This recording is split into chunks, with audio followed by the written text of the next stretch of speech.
Good evening, and welcome to this edition of Geek Week News. I'm your host, Alice. And I'm Jeffrey. Let's get into the story of this week's news. Woo! Reports are coming in from the front line of Lost Boys versus the Lost Boys trial. The case is over the copyrighted name of the Lost Boys, as two opposing teams seem to have filed. You ready? For the same name! One, a raving band of vampires, and the other raving band of children. Confusion has begun to erupt as the Lost Boys from Neverland were arrested for murder of a family, and the Lost Boys vampire gang were accused of racism by the Indian nation. The Lost Boys of Neverland were hunted down by Van Helsing and assaulted with the garlic and sates, resulting in the loss of Tinkerbell, while the Lost Boys vampires were visited by Wendy to tuck them into bed, only to see them that Wendy turned into a goth vampire. Good for her. Yes, this is Jessica's confusing situation, to be sure, as it is confusing for me. Hopefully a judge will rule on who owns the proper use of the Lost Boys later this week.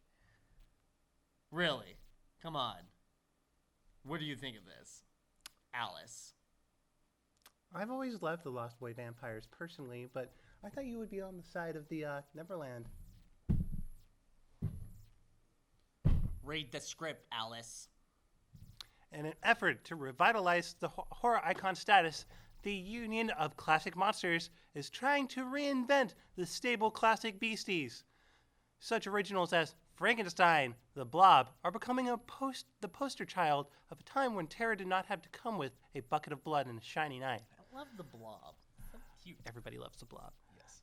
The movement to bring back the monsters has gained momentum over the year, leading into an official launch of a campaign this week.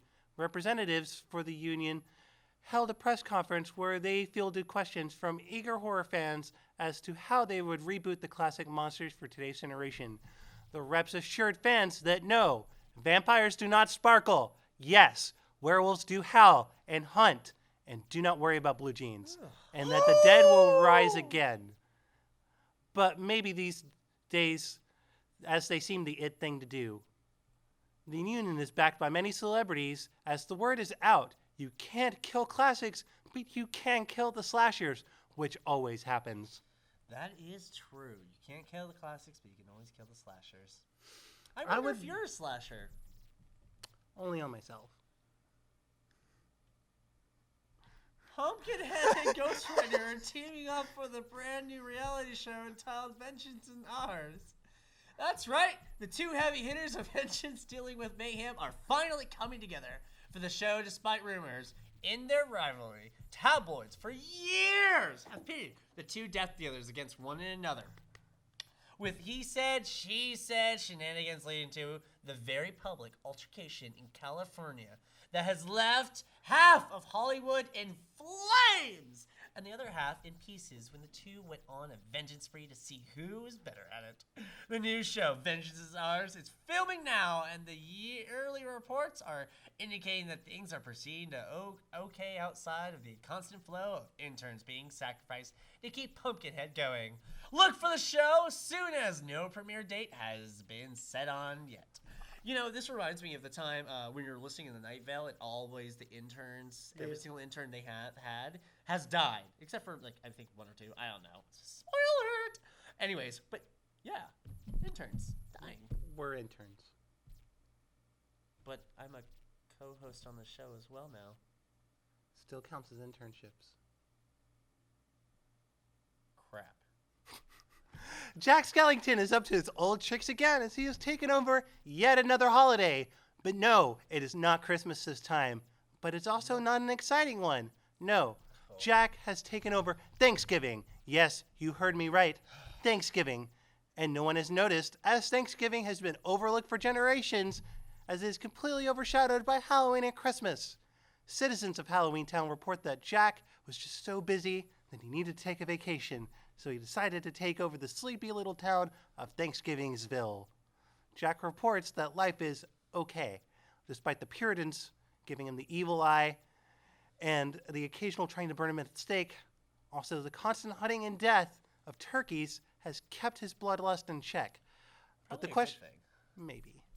But the question on everybody's list is, seeing as how you horrified Christmas, what can we expect from a horrified Thanksgiving? Jack's response, and we quote, "Do you know anything about pilgrim nature?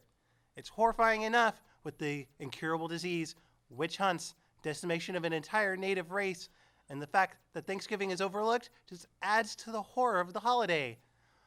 What can I possibly do to add to this?" Well, I mean, think about it. The Puritans deserve it. They came in from the overseas, and they invaded a whole entire nation that the natives lived here. And the natives were like, forget you guys. This is ridiculous. So they went to war. It sucks. We took over their territory. What if Jack's turkey explodes like a bomb, taking out everybody in the vicinity? Are we talking about the past or the future? Because this is going to be a future. We're screwed, Alice! We apologize for this crummy holiday. Honestly, it's really pathetic. It's really terrible. It's I don't know why we have it. We should be thankful of having each other in our lives every single day. And we curse don't every need a single holiday one for of our it. Puritan ancestors, because you know what? I'm a witch. How about you? Now we go to Goldfish on the hunt for the missing reporters, Lance and Stephanie. Hey, Goldfish, how's the search going?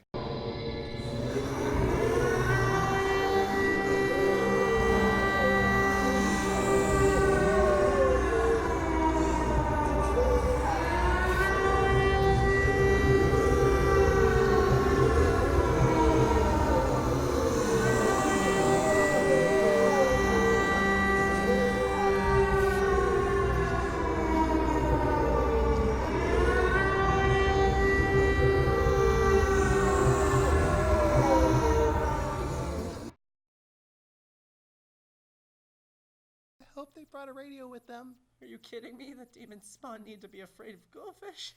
He can take care of himself, right? Well, we'll see. Next time, this has been Geek Week News. I'm Alice. And I'm Jeffrey. Good night, Good night. Goldfish.